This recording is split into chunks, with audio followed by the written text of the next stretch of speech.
Olá, tudo bem com você? Que a graça e a paz de nosso Senhor Jesus esteja sempre em sua vida.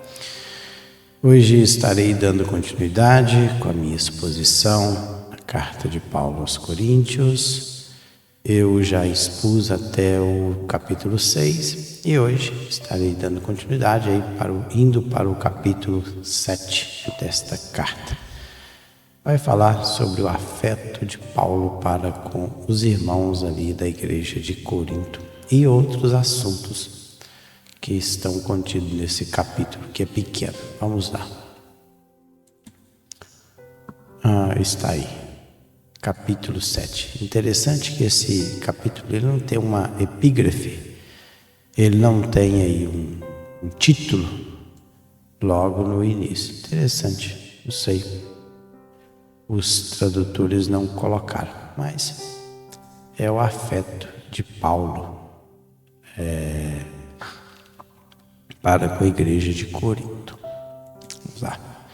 Tendo, pois, ó amados, tais promessas, purifiquemo-nos de toda impureza, tanto da carne como do espírito, aperfeiçoando a santidade no temor de Deus.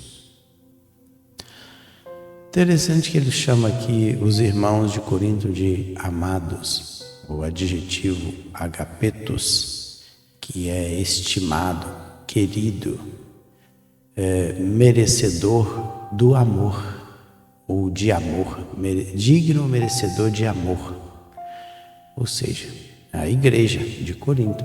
Então, ele dizia aqui que a igreja era digna de receber o amor dele. Então, por isso que ele coloca: amados, ou seja, irmãos, vocês são dignos do meu amor. Tais promessas, com certeza, o que Paulo tem em mente aqui, quando ele fala tais promessas, lembrando que uma carta, ela não era dividida em capítulos e versículos, era uma carta com vários assuntos contidos nela. E se você ler a parte B do capítulo anterior, capítulo 6, o final do versículo 16 diz assim: como disse Deus, habitarei com eles e entre eles andarei, serei o seu Deus e eles serão o meu povo. E ele continua: portanto, saiam do meio deles e separem-se, diz o Senhor. Não toquem em coisas impuras e eu os receberei. E lhes serei pai, e vocês serão meus filhos e filhas, diz o Todo-Poderoso. Ou seja, ele está dizendo que se as pessoas se purificassem dos ídolos, se tornassem um santuário de Deus, Deus habitaria com eles e eles seriam filhos e filhas de Deus, pois Deus falou isso na sua palavra, lá em Êxodo, em Jeremias, em outros textos mais do Antigo Testamento. Então, Paulo continua: tendo, ó meus irmãos amados aí de Corinto, tais promessas aí é o ato de uma bênção prometida. Purifiquemo-nos. Aí agora ele usou o verbo catarizo,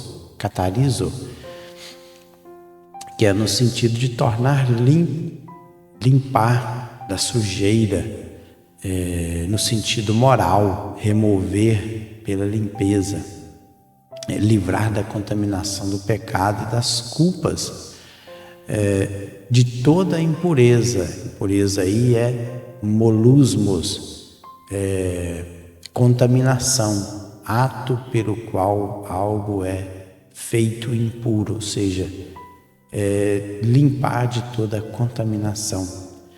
E ele diz que tanto da carne, sarx, aqui sarx não está falando da carne humana, no sentido físico, mas está falando da natureza, essa natureza sensual do homem, essa natureza animal, essa natureza com desejo ardente que incita a pecar. Essa é a natureza que ele está falando, essa é a carne que ele está falando. Então, carne aqui não é o corpo físico, é a natureza do homem que faz com que esse homem peque contra Deus. É a natureza animal com desejos ardentes que incita o homem a pecar. E depois ele fala do espírito, que é o pneuma, aperfeiçoando epiteléu, ou seja, esse aperfeiçoar aqui é no sentido de executar e concluir a santidade no temor de Deus. Santidade aí, hagiosune. Hagiosune fala de pureza moral, no temor do Senhor. Acolhei-nos em vosso coração. A ninguém tratamos com injustiça, a ninguém corrompemos, a ninguém exploramos. Ou seja, Paulo está aí pedindo para que os irmãos de Corinto acolham ele. A palavra, o grego aí, orel, dá a ideia de deixar espaço. Olha, abram, eu preciso, me recebam aí, abram espaço em seus corações. Lembra do capítulo anterior, que Paulo dizia, olha, vocês moram no meu coração e não pagam aluguel. Ou seja, o coração de Paulo estava aberto para a igreja de Corinto. E ele continua ainda insistindo aqui, olha, deixe um espaço para mim em vossos corações. E ele diz, a ninguém tratamos com injustiça, ou seja, agir injustamente ou perversamente pecar contra alguém. A ninguém corrompemos. Corromper aí no sentido de desviar a igreja da verdadeira doutrina do Senhor. Desviar a igreja cristã daquele estado de conhecimento e santidade no qual ela deve permanecer. Fiteiro é o termo grego, é o verbo grego, que significa isso. Que é corromper, é desviar a igreja daquele estado de conhecimento e santidade no qual ela deve sempre permanecer. E ele diz, a ninguém exploramos. Explorar aí, pleonectel, é a ideia de levar vantagem. Levar vantagem, ganhar, ter lucro, ganhar, levar vantagem. Não falo para vos condenar, porque já vos tenho dito que estais em nosso coração para junto morrermos e vivermos. É aquilo que eu disse, está lá no capítulo 6, versículo 11 a 13, que diz, falamos abertamente a vocês, Corinto, e lhes abrimos o nosso coração. Não lhe estamos limitando o nosso afeto, mas vocês nos estão limitando o afeto que têm por nós. Numa justa compensação, falo como a meus filhos, abram também o coração para nós. Então, lembra que lá no capítulo 6, capítulo anterior, eu já falei sobre isso. E agora, Paulo está, olha, não estou dizendo isso para condenar catacrices, condenar vocês, porque já vos tenho dito que vocês, igreja de Corinto, vocês já estão no meu coração, coração que é cardia, e cardia aqui fala do centro do homem, o homem interior.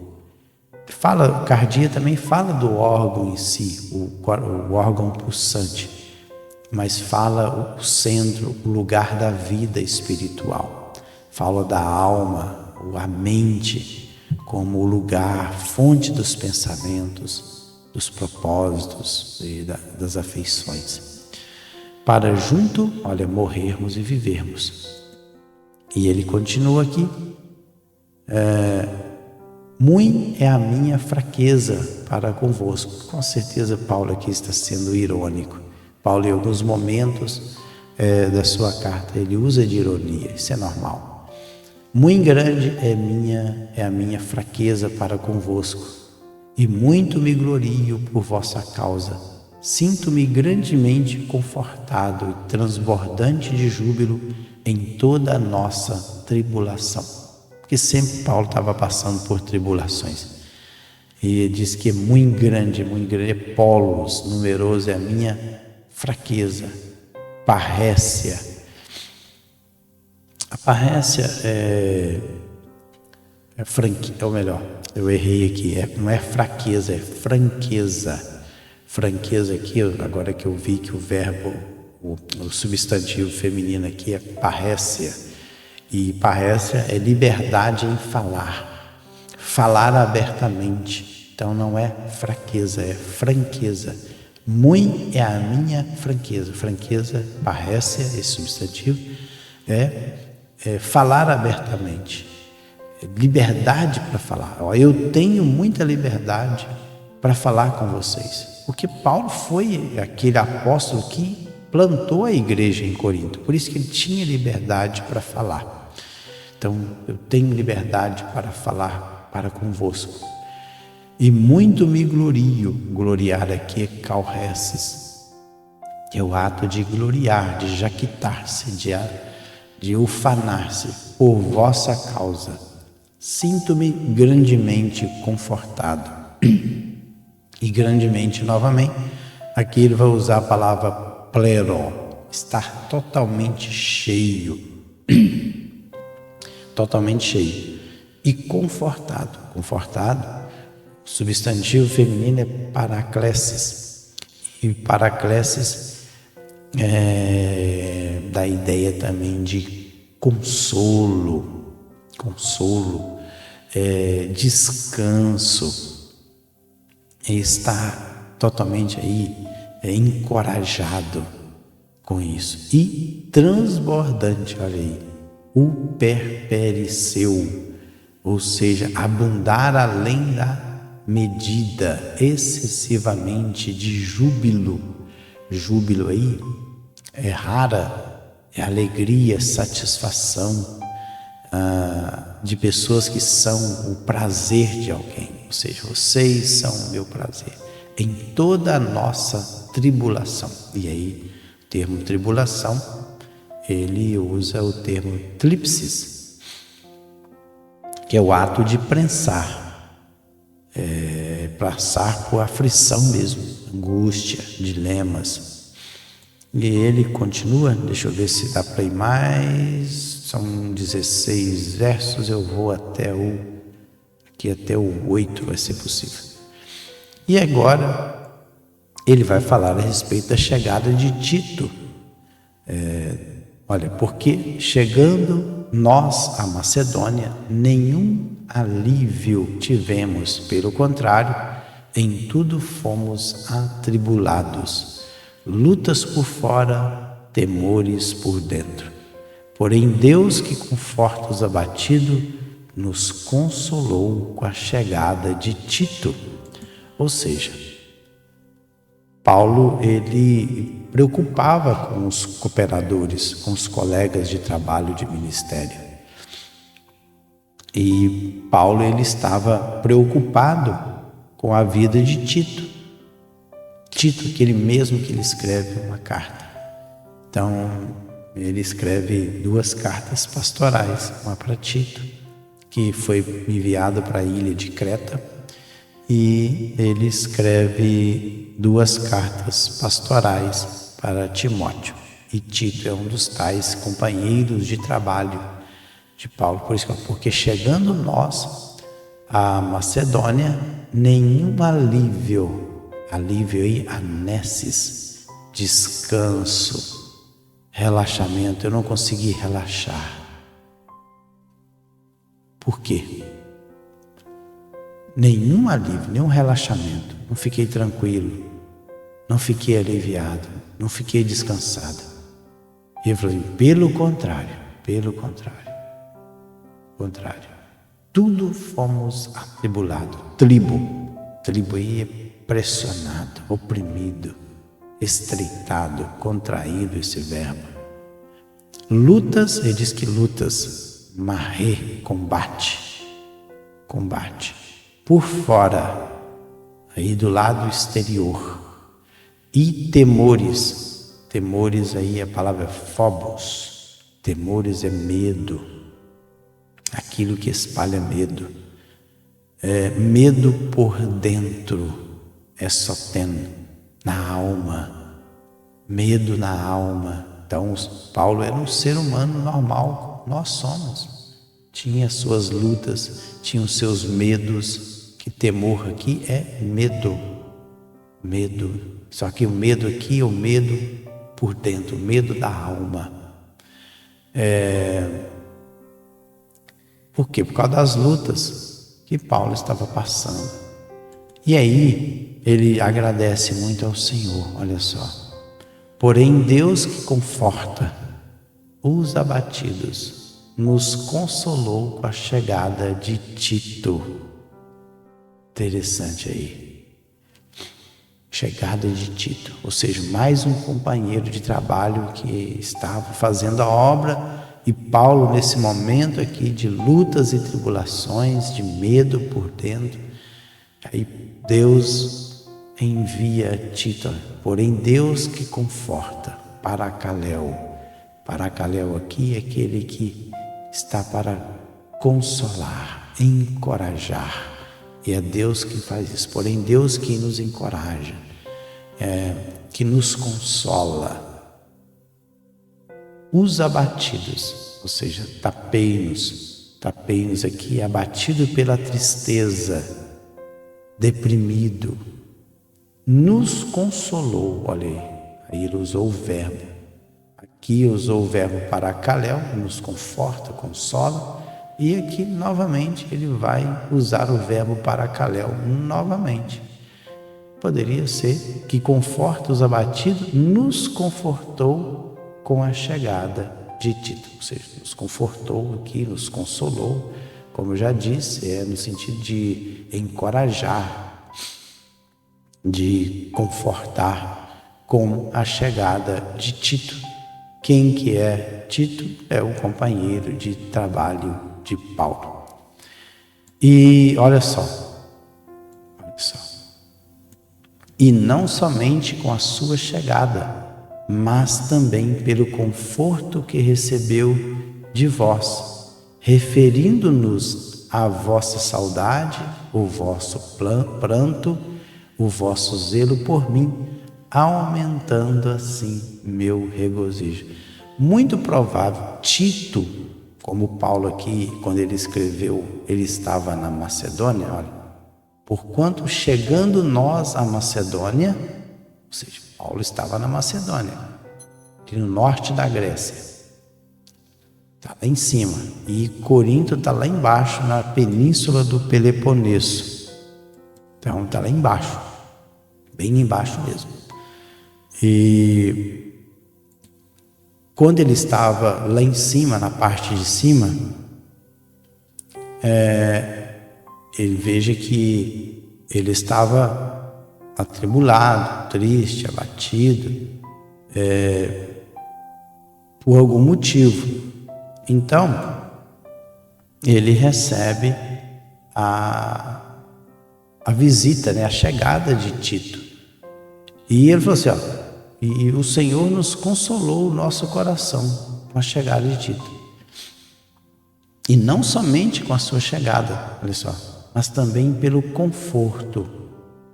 O que é conforto? Que ele usou agora o substantivo paraklesis, que é o quê? O descanso, a consolação, aquilo que proporciona conforto, que recebeu de vós, referindo-nos, olha só, anagelo, foi anunciado a vossa saudade. Então, veja que muito provável, ou Tito estava lá, veio de Corinto, ou ele recebeu essa notícia de alguém. Alguém deu essa notícia para Tito, de que os irmãos de Corinto estavam com saudade de Paulo. Olha, a vossa aqui é um pronome de tratamento de vocês, saudade, anseio, epipotesis, que é o termo saudade, anseio, o vosso pranto aqui, odurmos é lamúria, lamentação, choro, pranto. O vosso zelos aqui, o termo grego é zelos mesmo, é o ardor em abraçar, zelo no interesse por uma pessoa ou uma coisa.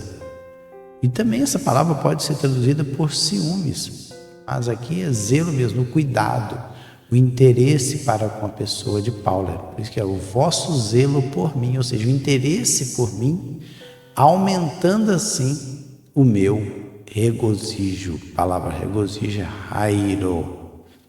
Rairo aí é regozijar-se, estar sempre contente. Pois bem, acho que vou ficando por aqui. E ele vai continuar falando ainda aqui para a igreja de Corinto, mas o vídeo vai ficar muito grande para que eu possa concluir. Então vou ficando por aqui. No próximo vídeo deixa eu voltar aqui. Aí no próximo vídeo eu concluo esse capítulo 7. Fiquem todos na paz do Senhor Jesus e até lá.